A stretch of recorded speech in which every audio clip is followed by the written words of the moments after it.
এসময়ত সংগীতানুষ্ঠানৰ পিছত ভাগৰুৱা হৈ পৰা জুবিন গাৰ্গ জিৰণিৰ বাবে কলৈ গৈছিল প্ৰায় 12 বছৰ পূৰ্বৰ সেই কাহিনী প্ৰতিটো ক্ষণ আজি নিথৰ কাষত যে নাই সকলোৰে মৰমৰ জুবিনদা কাহানিও কল্পনা কৰিব নোৱাৰা এই নিষ্ঠুৰ সময় হাৰ্টথ্ৰব জুবিন গাৰ্গ অসমবাসীৰ বাবে কি হেয়া নতুনকৈ কোৱাৰ প্ৰয়োজন নাই কিন্তু এইগৰাকী মহানায়কৰ এনে কিছুমান বিশেষ কাহিনী আছে আপুনি হয়তো জানিলে আচৰিত হ'ব যি স্থানত প্ৰাণৰ শিল্পী জুবিন গাৰ্গৰ চিতা জ্বলি উঠিল সেই স্থানতেই জুবিন গাৰ্গে পাৰ কৰিছিল জীৱনৰ এক সোণালী সময় কিন্তু কোনে জানিছিল সেই ঠাইখনেই যে জুবিন গাৰ্গৰ বাবে হ'ব অন্তিমটো ঠিকনা সোণাপুৰৰ কমাৰকুছিত আছিল এখন ৰাজহুৱা শ্মশান প্ৰায় 12 বছৰৰ আগৰ কথা বহাগ বিহুৰ সময় জুবিন গাৰ্গৰ সংগীতানুষ্ঠান আছিল যোৰহাটত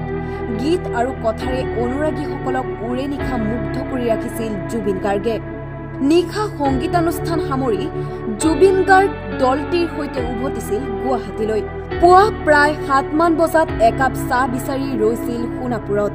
সেই সময়ত সোণাপুৰৰ হোটেল এখনৰ গাতে লাগি থকা এখন পুৰণি ৰবৰ গছৰ এঢলীয়া বাগিচা দেখি তালৈকে ঢাপলি মেলিলে জুবিন গাৰ্গ আৰু লগত থকা ফটোগ্ৰাফাৰগৰাকী প্ৰকৃতিপ্ৰেমী জুবিন গাৰ্গ বিলীন হৈ গ'ল প্ৰকৃতিৰ মাজত এছটা শিলত বহি মগ্ন হৈ পৰিল প্ৰাণৰ শিল্পী জুবিন গাৰ্গ সেই সময়তেই ফটোগ্ৰাফাৰগৰাকীয়ে তুলি গৈছিল এখনৰ পিছত আনখন ফটো কেমেৰাত বন্দী হৈ ৰৈছিল গছৰ মাজে মাজে জুবিন এছেৰেঙা ৰ'দ আৰু কলি সেই স্থানলৈ পুনৰাই আহিল জুবিন কিন্তু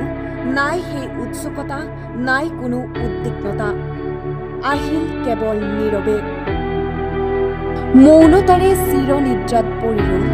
হাৰ্টথ্ৰব জুবিন গাৰ্গ